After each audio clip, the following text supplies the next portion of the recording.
प्यारे बच्चों, आप सभी का स्वागत है। आज हम उच्चिष्ट तथा निम्निष्ट अर्थात मैक्सिमा एंड मिनिमा चैप्टर के अंतर्गत किसी भी दिए गए फलन का उच्चिष्ट या निम्निष्ट मान कैसे ज्ञात करते हैं उसके बारे में हम जानेंगे और उसके पश्चात इससे संबंधित प्रश्नों को हल करेंगे। तो सबसे पहले जिस फलन का उच्चिष्ट मान या निम्निष्ट मान ज्ञात करना हो तो उस फलन को y मान लेते हैं। y मानने के बाद फिर हम इसका x के सापेक्ष अवकलन ज्ञात कर लेते हैं, तो ये हो जाएगा dy/dx। फिर हम जो इस पहले स्टेप में dy/dx को 0 के बराबर रख देते हैं। जब हम dy/dx को 0 के बराबर रखेंगे तो उससे x के कुछ मान मिलेंगे। मान लीजिए मान a या b या c इनमें से कोई है। जो ये मान मैंने लिखे हैं a या b या c, तो यहाँ पे जो x के मान हैं वो इससे कम भी हो सकते हैं और इससे ज़्यादा भी हो सकते हैं। अगले स्टेप में हम dy/dx का x के सापेक्ष फिर से अवकलन कर लेंगे तो d2y/dx2 मिल जाएगा। अब हम x बराबर जो ये मान आया था, मान लिया x बराबर a आया था मान, तो इस x बराबर a पर d2y/dx2 का मान ज्ञात करते हैं। अगर x बराबर a पर d2y/dx2 का मान निगेटिव है, ये ऋणात्मक है, तो क्या होगा कि y बराबर fx जो फलन है हमारा वो उच्चिष्ट होगा। वहीं अगर तीसरे स्टेप में हम देखते हैं कि अगर d2y/dx2 का मान x बराबर a पर पॉजिटिव अर्थात धनात्मक आ रहा है तो y बराबर fx निम्निष्ट होगा। वहीं उसके अलावा चौथे स्टेप में हम देख रहे हैं कि अगर d2y/dx2 का मान x बराबर a पर 0 आ जा रहा है तो हम क्या करेंगे, d3y/dx3 का x बराबर a पर मान ज्ञात करेंगे। और अगर यदि 0 के बराबर नहीं है इसका मान तो हम कहेंगे कि y बराबर fx न ही उच्चिष्ट है और न ही निम्निष्ट है। आइए हम इसको इस सवाल के माध्यम से समझते हैं। सिद्ध कीजिए कि फलन x³ - 2x² + x + 6 का निम्निष्ट मान 6 है। इसको हल करते हैं हम। मैंने बताया था जो भी फलन दिया होगा उसको हम y के बराबर मानेंगे। तो पहला हम ये काम करते हैं, माना y बराबर x³ - 2x² + x + 6। y मानने के बाद फिर मैंने कहा था कि इसको x के सापेक्ष अवकलन कर देंगे जिससे dy/dx का मान ज्ञात हो जाए। तो हम लिखेंगे x के सापेक्ष अवकलन करने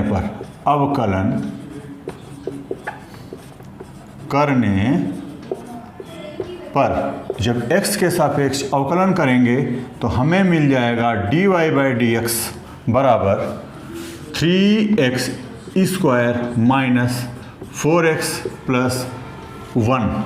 x³ का अवकलन 3x² माइनस x² का अवकलन 2x होता है तो ये 4x हो जाएगा, प्लस x का अवकलन 1 होता है और 6 का अवकलन 0 हो जाएगा। मैंने अब कहा बताया था कि उच्चिष्ट अथवा निम्निष्ट मान के लिए उच्चिष्ट अथवा निम्निष्ट मान के लिए मान के लिए dy/dx बराबर 0 कर लेते हैं तो इससे मिलेगा हमें 3x² - 4x + 1 बराबर 0। ये एक द्विघात समीकरण है, इसको हम हल कर लेते हैं। 3x² माइनस गुणनखंड जब करेंगे इसके तो ये बन जाएगा -4x को लिख लेंगे हम माइनस के 3x और माइनस के x प्लस 1 इक्वल टू 0। अब देखिए क्या बन जाएगा ये, इन दोनों में 3x कॉमन ले लेंगे तो ये बनेगा x माइनस 1, और इन दोनों में -1 कॉमन ले लेंगे तो ये बन जाएगा x माइनस 1 इक्वल टू 0। इन दोनों में से x माइनस 1 कॉमन हो जाएगा और ये बन जाएगा 3x माइनस 1 इक्वल टू 0। किससे मिले, x बराबर 1 या x बराबर 1/3, क्योंकि x माइनस 1 बराबर 0 होगा तो इससे मिल जाएगा x बराबर 1, और जब 3x माइनस 1 इक्वल टू 0 होगा तो इससे मिल जाएगा x बराबर 1/3। अब हम x बराबर 1 पे d2y/dx2 का मान ज्ञात करेंगे, देखेंगे क्या आता है। तो सबसे पहले यहाँ पे d2y/dx2 का मान ज्ञात करेंगे। अब यहाँ पे लिख लीजिए, हमारे पास था dy/dx बराबर 3x² माइनस 4x प्लस 1। तो x के सापेक्ष पुनः अवकलन करने पर x के सापेक्ष पुनः अवकलन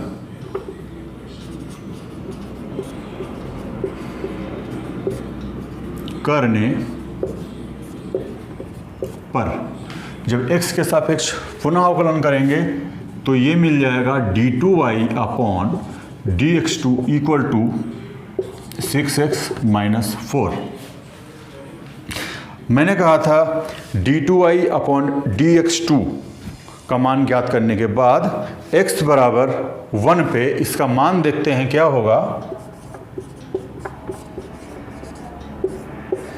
x बराबर 1 पर ये मिल जाएगा 6 इंटू 1 माइनस 4, यानी कि 6 इंटू 1 6 माइनस 4, तो ये बन जाएगा 2। ये आया है मान 2 जो कि पॉजिटिव है। पॉजिटिव है तो इसका मतलब जो ये फलन दिया हुआ था x³ minus 2x² plus x plus 6, इसका निम्निष्ठ मान होगा। अतः x बराबर 1 पर दिए गए फलन का निम्निष्ठ मान है। निम्निष्ठ मान है। अब यहाँ सिद्ध करना है कि फलन x³ minus 2x² plus x plus 6 का निम्निष्ठ मान 6 है। ये तो हमने दिखा दिया कि x बराबर 1 पर दिए गए फलन का निम्निष्ठ मान है। तो निम्निष्ठ मान होगा क्या, आइए वो ज्ञात करते हैं। निम्निष्ठ मान x बराबर 1 पर, निम्निष्ठ मान x बराबर 1 पर है तो इसका मतलब x बराबर 1 पर ही तो याद होगा। ये हो जाएगा बराबर, फलन था x³ minus 2x² plus x plus 6, तो इसको हम ऐसे भी लिख सकते हैं y मिनिमम, y का मिनिमम मान।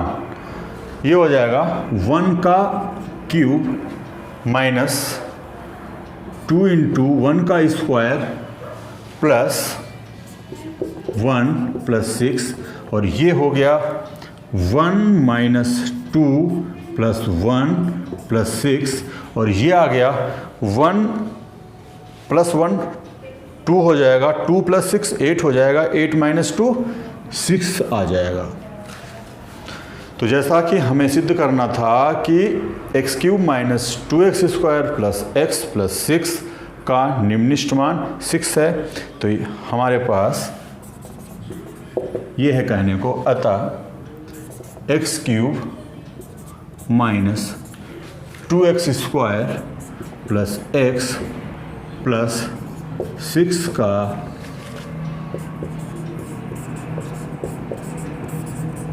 निम्निष्ठ मान 6 है। बच्चों अब हम दूसरा सवाल करेंगे कि सिद्ध कीजिए कि x बराबर पाई बटे 3 पर sin x into 1 plus cos x का मान उच्चिष्ट है। यहाँ पे सिर्फ ये दिखाना है कि x बराबर पाई बटे 3 पर दिए गए फलन का मान उच्चिष्ट है। आइए इसको हल करते हैं। मैंने बताया था सबसे पहला काम करेंगे, माना y बराबर sine x into 1 plus cos x, y मान लिया। अब क्या करते हैं हम, x के सापेक्ष अवकलन कर देंगे। x के सापेक्ष अवकलन करने पर, अवकलन करने पर जब x के सापेक्ष अवकलन करेंगे तो dy बाई dx हो जाएगा इधर, और इधर देखिए दो फलन हैं, तो दो फलन जब हों गुणा में तो उसका अवकलन कैसे करते हैं, पहला फलन गुणा दूसरे फलन का अवकलन प्लस दूसरा फलन इंटू पहले फलन का अवकलन, तो ये मिल जाएगा साइन एक्स जैसा है वैसे ही आ जाएगा। 1 का अवकलन 0 होगा x के सापेक्ष, और cos x का अवकलन हो जाएगा माइनस साइन एक्स। इसके बाद 1 प्लस cos x आ जाएगा, और साइन x का अवकलन cos x होता है, ये मिल जाएगा minus sine square x plus cos x plus cos square x, यानी ये मिल जाएगा cos square x minus sine square x plus cos x। cos square x minus sine square x को हम लिख सकते हैं cos 2x और प्लस cos x। ये मिला हमें dy बाई dx का मान। अब लिखेंगे उच्चिष्ट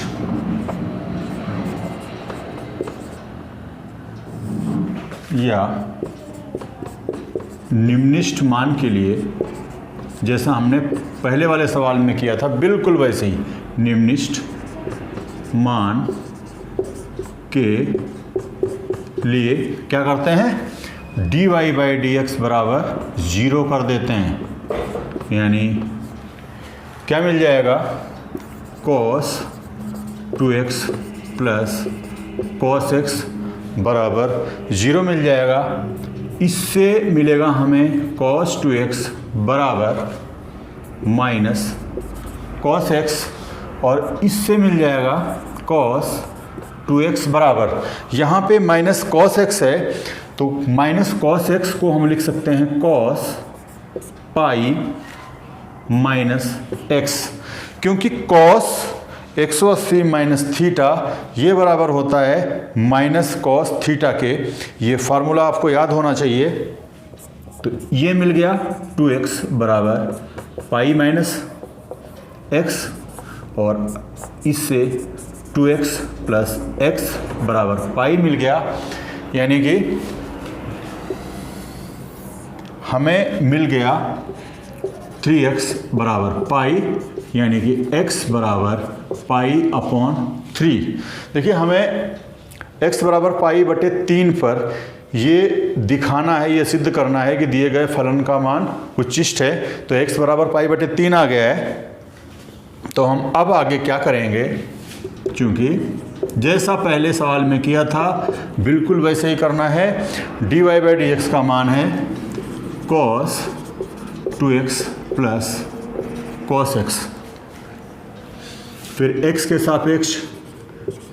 के सापेक्ष अवकलन करने पर ये कर देंगे हम, अब कलन करने पर ये मिल जाएगा d2y by dx2 equal to cos 2x का जब x के सापेक्ष अवकलन करेंगे तो मिलेगा हमें माइनस साइन 2x, और 2x का फिर से अवकलन करेंगे तो इंटू 2 आ जाएगा, वो हम यहाँ लिख देते हैं।